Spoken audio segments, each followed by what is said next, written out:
بسم الله الرحمن الرحيم الحمد لله رب العالمين وصلى الله على محمد وآل Muhammad. Welcome to our page, our dear viewers. Assalamu alaikum wa rahmatullahi wa barakatuh. Don't forget subscribe or subscription for this page, liking, following in our other pages in Facebook, Instagram, and so on. So we are bringing you the teaching of Islam concerning prophethood in this time. We are going to talk about the philosophy of prophethood because prophethood is necessary to our life because we, with our limited knowledge, limited intellect, limited sense of organs, and the limited of environment, limited life, limited living materials. We are thinking or imagining and contemplating in limit. We cannot put an order and decree for unlimited life. Whenever we are going to issue a decree, we are issuing only what is concerning limited issues, because we have limited life and limit in everything. So we need unlimited to bring order for limited. So Almighty Allah is endless and has no limit, must to have hand in our own life. Otherwise, we cannot reach to the perfection of our identity. Everybody must reach to his perfection of identity, of life, but without hand of God, hand of Allah in our life, in our thinking, in our action, we cannot reach this level of perfection.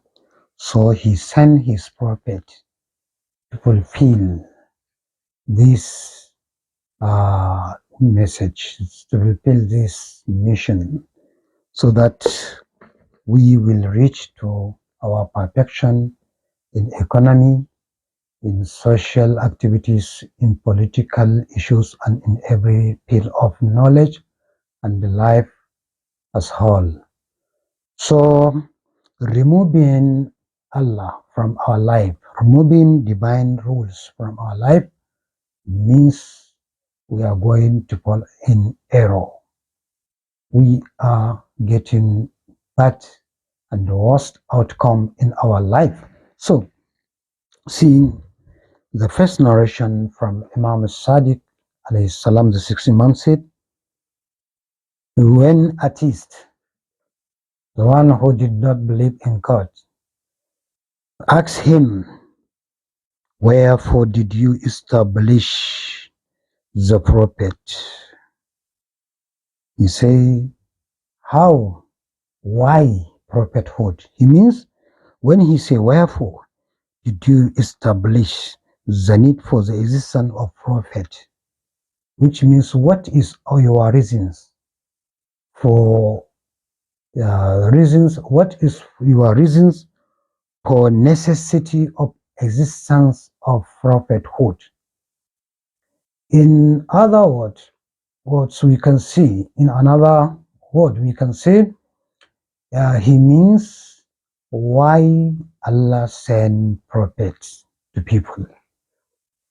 So Imam Sadiq, peace be upon him, said, when we establish that we have a creator and maker supreme over us, the first thing is we believe that there is creator and who oversee, who overcome, who created all, and who is supreme over all and over all that he created, and that this maker is so wise. This is the second reason. Almighty is all wise. He is absolutely wise. So wise man do things which is wise, which contains in it wisdom, which is wisdom. He never do something that which is contrary to wisdom. So the second reason is Almighty Allah is wise and the supreme that his creature cannot see him or touch him. This is the third reason. All this is introductory to this reason. First introduction, second introduction, this is third introduction, that we cannot see him. We cannot talk to him. He talked to us. We cannot touch him. He cannot touch us. So if this is the case concerning our Almighty, how are we going to have mutual contact with him? So that he can talk to us, we can talk to him, he can touch us, we can touch him. There's no way.